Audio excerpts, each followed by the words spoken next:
Obviously, seeing it from my perspective, I've seen a lot of people come and go and grow or don't grow in the job. She did a tremendous job in very difficult circumstances. You know, with Jim overseas and deployed with these three little Hanyaks here, the Banks girls, you know, to look after as well, and a lot of pressure, you know, and scrutiny on her. She handled herself with grace at all times. She did her homework, which you can tell very quickly if someone does or doesn't. She read her bills. She knew what she was talking about. She spoke with clarity. She was a fierce advocate for her constituents. And she earned the respect of a tough group of people, the Indiana Senators. And they all admire her. And Amanda, thank you for a great job, truly.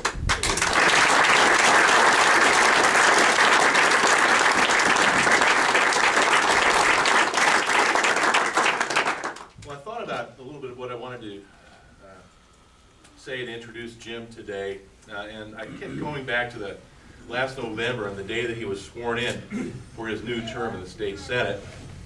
And as usual with the Banks gang, it was unprecedented.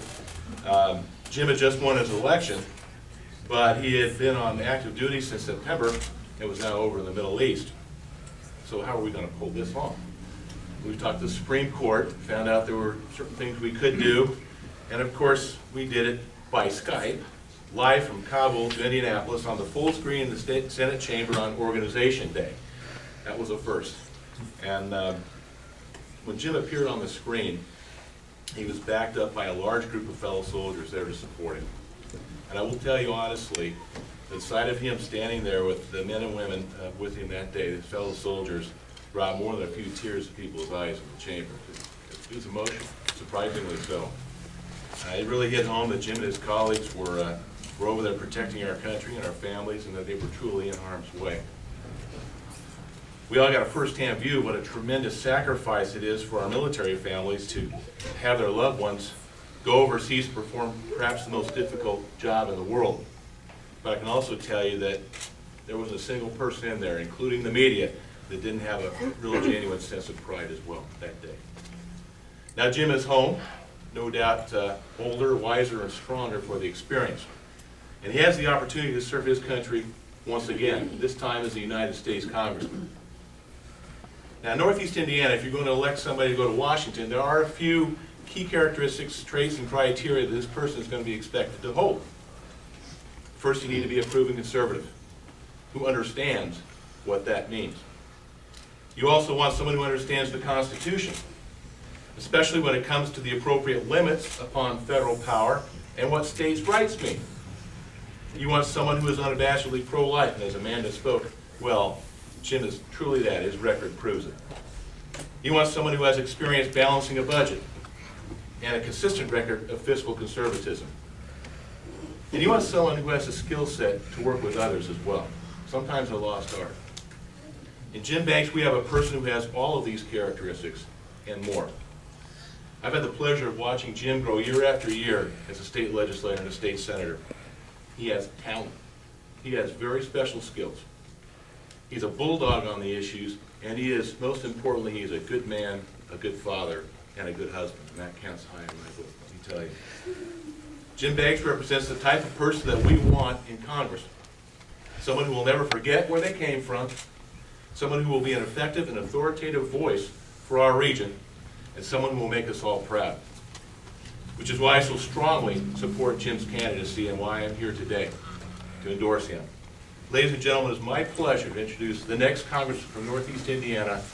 Please welcome my friend and yours, State Senator Jim Banks.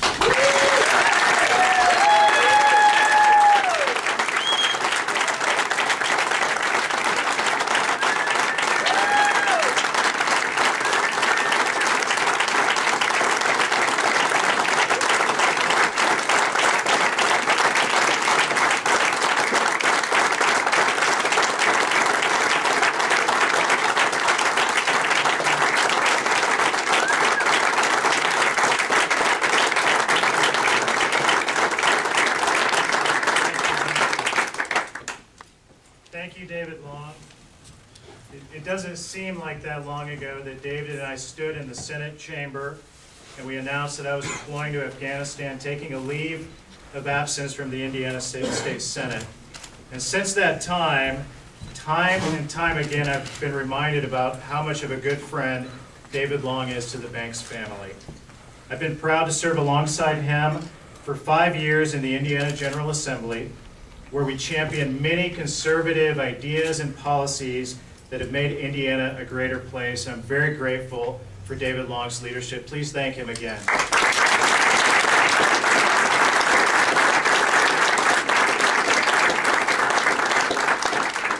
Amanda Banks, Senator Amanda Banks.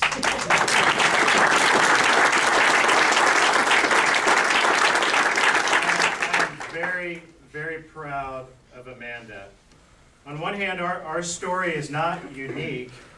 Every year, tens of thousands of military spouses step up and assume challenging new roles and do extraordinary things to care for their families while service members like me go and do our jobs overseas. But Amanda Banks is unique. She has to put up with me.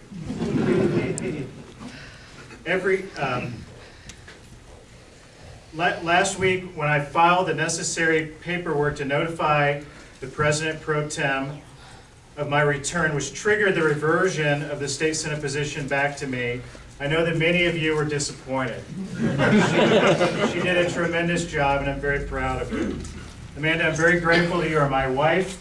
I'm proud of you for not only serving admirably in the state Senate, but also for raising our 3 daughters while I was away.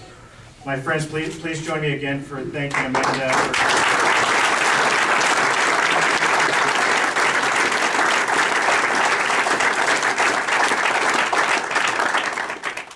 In front of you are my combat boots. I last wore those combat boots 3 weeks ago from this very day, when I arrived at the Fort Wayne International Airport, completing my nearly 8-month deployment to Afghanistan. It was the happiest moment of my life when I returned to the airport to greet my family, and many of you who were there as well to give me a hero's welcome. Those combat boots were issued to me at Naval Station Norfolk the first week of September. I wore them through combat training at Fort Jackson in South Carolina. I wore them all the way to Afghanistan, and every day I was gone, they were worn on my feet.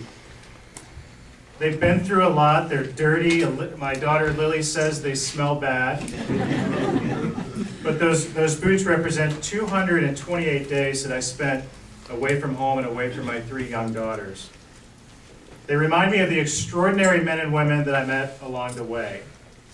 The ones I met in training, the ones I served with in Afghanistan who are already home, and the ones who will never come home. Those names will stick with me forever. Those names include Sergeant Major Wardell Turner, Lieutenant Junior Grade Stephen Bias, Specialist Joseph Riley, Major General Harold Green.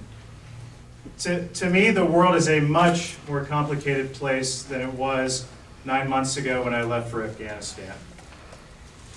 Those boots will always remind me of that. Those boots represent the men and women who have gone before me to fight, protect, and sometimes die for our country. And my sacrifice pales in comparison to many of them. May we never forget their sacrifices. As I think about what makes America great, and those in our nation's capital who have worked to diminish America's greatness at home and abroad, I realize there is more I must do to serve our country, the greatest country in the world. That's why today, exactly 3 weeks from stepping off that plane from Afghanistan at Fort Wayne International Airport, I'm declaring my intention to be your next congressman for the 3rd District of Indiana.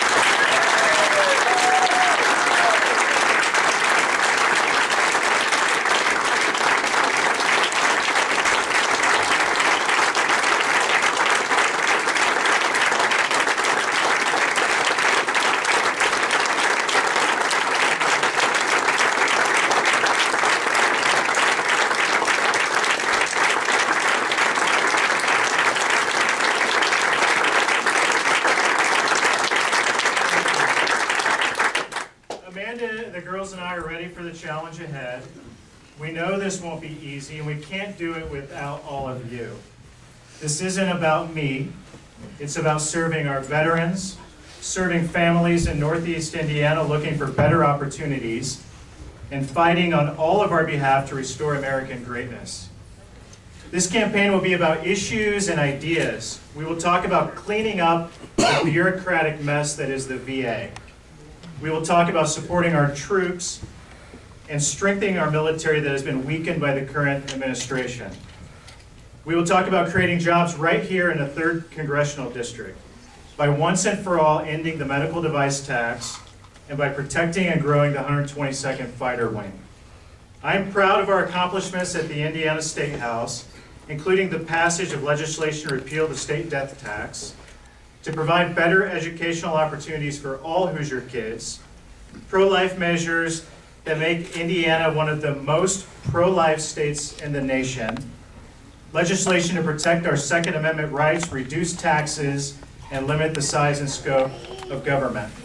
Today I'm asking for your help to send me to Washington to take the same type of conservative leadership that I've fought for in Indianapolis and Washington, D.C., where it is sorely and desperately needed. And when I win this race and I go to Congress, I'm taking the combat boots with me. They will always remind me of the sacrifices that others have made to make America great. So with that, thank you all for being here. Thank you for your support. God bless you all, and God bless America.